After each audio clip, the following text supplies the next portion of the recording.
जय हिंद दोस्तों, आज हम लोग को समझना है आवेश और बिंदु आवेश। तो गौर से वीडियो को और बड़े ही ध्यान से कंसंट्रेट माइंड होकर के जो वीडियो को देखिएगा तो आप आसानी से समझिएगा। और फिजिक्स जो है ज्यादा भारी नहीं है, आप जब तक मन में रखेंगे कि भारी है तब तक ही आपको भारी लगेगा, और आप आसानी से समझने की कोशिश करेंगे तो आपको भारी नहीं लगेगा। तो वीडियो को पूरा ध्यान से देखिएगा और चैनल को सब्सक्राइब जरूर कर लीजिएगा। तो चलिए बिंदु और आवेश को समझते हैं, बिंदु आवेश और आवेश को समझते हैं बड़ा ही आसानी से। तो देखिए, जिस तरह से पानी होता है, जिस तरह से क्या होता है पानी, अगर पानी ना हो तो क्या नदी परिभाषित होगी? नदी बनेगा। अगर पानी ना हो तो नदी नहीं बन सकती, अगर पानी ना हो तो नदी नहीं बन सकती, अगर दूध ना हो तो दही नहीं बन सकती। ये स्ट्रेटेजी होती है किसी भी सामान के बनने की, कि एक चीज के बिना दूसरी चीज कभी परिभाषित नहीं हो। तो उसी तरह आवेश जो है वो जो है, अगर आवेश ना हो तो बिजली नहीं बन सकती, आवेश ना हो तो बिजली नहीं बन सकती। बिजली को जो साइंटिफिक या शुद्ध फिजिक्स के भाषा में कहते हैं विद्युत। क्या कहते हैं बिजली को? उसको कहते हैं विद्युत। तो यानी आवेश ना हो तो विद्युत नहीं बन सकती, हमें बिजली नहीं बन सकती, लाइट नहीं मिलेगा हमारे घर में, हम मोबाइल चार्ज नहीं कर सकते। तो सारा किससे होता है? तो होता है विद्युत से। विद्युत आता कहां से? तो आवेश से। तो यही जो आवेश के कारण ही बिजली उत्पन्न होती है। तो इससे बस एक कारण जानना है और उससे परिभाषा तैयार, कि जिस कारण से या जिस कारण से जो है हमें बिजली मिलती है, जिस कारण से हम विद्युत प्राप्त करते हैं, वही कारण क्या कहलाता है? आवेश कहलाता है। वही कारण क्या कहलाता है? आवेश कहलाता है। और ये एक सिंपल सी परिभाषा है आवेश की। तो आप बड़ा ध्यान से देखिएगा। तो आवेश आप समझ गए कि आवेश क्या है। अब इसका और ज्यादा बेटर हम परिभाषा बनाते हैं। तो आवेश को मान लेते हैं राशि। आवेश क्या है? तो राशि है। तो आवेश कैसी राशि?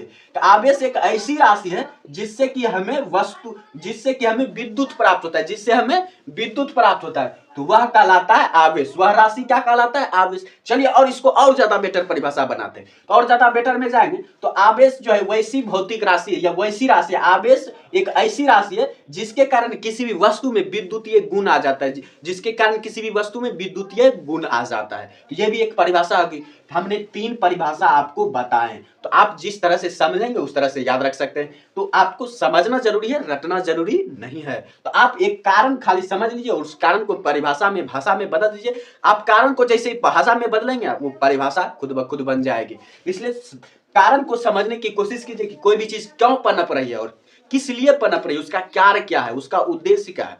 तो आवेश का उद्देश्य क्या है? उसे विद्युत क्षेत्र देना है, उसे क्या देना है? बिजली देना है। इसीलिए जो आवेश जो है जरूरी हो जाता है। तो आवेश समझ गए आवेश क्या है? तो आवेश जो है आवेश भौतिक राशि है, और ऐसी भौतिक राशि है जिसके कारण जो है किसी भी वस्तु में बिजली का गुण आ जाता है, विद्युतीय गुण आ जाता है। ये हो जाता है आवेश। अब बोल लीजिए कि आवेश आता कहां से? तो आवेश किसके कारण आता है? तो आवेश आता है इलेक्ट्रॉन के कारण। आवेश का एक ही कारण है और वो है इलेक्ट्रॉन।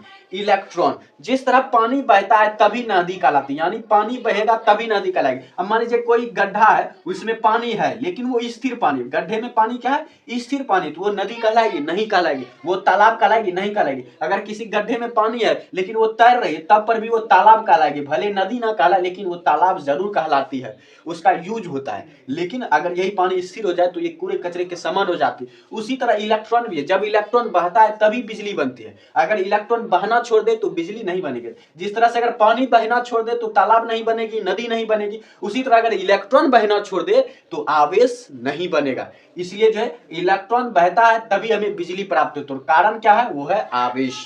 तो आवेश का मूल कारण कौन है? तो आवेश का मूल कारण है वो है इलेक्ट्रॉन। तो याद रखिएगा आवेश का मूल कारण क्या है? तो वो है इलेक्ट्रॉन। अब चलते हैं बिंदु आवेश पर, कि आवेश मान लीजिए कि आवेश का साइज की अगर बात की जाए तो कोई इतना बड़ा लिख सकता है और कोई इतना बड़ा भी लिख सकता है, और कोई इलेक्ट्रॉन इतना बड़ा भी बना सकता है, और कोई इलेक्ट्रॉन पूरा ब्लैक बोर्ड बना सकता है। लीजिए मैंने ये आवेश बना दिया, ये जो आपको इतना बड़ा गोल दिख रहा है ये आवेश है। तो क्या अब बताइए, ये तो आवेश ही हमने पूरे ब्लैक बोर्ड में बना दिया, अब इसकी परिभाषा हम कहाँ लिखेंगे? अब इसकी हम परिभाषा कहाँ लिखेंगे? हमारे पास तो कोई जगह ही नहीं बचा। तो इसलिए हमें जो है सोचना पड़ेगा कि ये जो आवेश हमने इतना बड़ा बनाया इसे हम छोटा सा लेते हैं बिंदु के रूप में। हमने इसे बिंदु के रूप में मान लिया, ये एक बिंदु है, तो ये हो जाएगा बिंदु आवेश। तो जब हम आवेश को बिंदु के रूप में दर्शाते हैं वही कहलाता है बिंदु आवेश। जब हम जो है विद्युत आवेश को, जब हम आवेश को अच्छी तरह से समझने के लिए, या उसके अच्छी तरह से प्रदर्शन के लिए आवेश को बिंदु मानते हैं। आवेश को क्या मानते हैं? बिंदु मानते हैं तब वह आवेश उस बिंदु का बिंदु आवेश कहलाता है। तो जब हम जो है आवेश का जो है बेहतर तरीके से प्रदर्शन के लिए जब हम उसे एक बिंदु के रूप में मान लेते हैं, वह आवेश जो है बिंदु आवेश कहलाता है। तो आपको समझ में आ गया बिंदु आवेश क्या है और आवेश क्या है, तो आप इतना क्लियर रखें। फिर मिलेंगे अगले वीडियो में अगले पॉइंट के साथ, और फिजिक्स पढ़ेंगे एकदम मजेदार तरीके से, इसलिए आपको मायूस बिल्कुल नहीं होना है।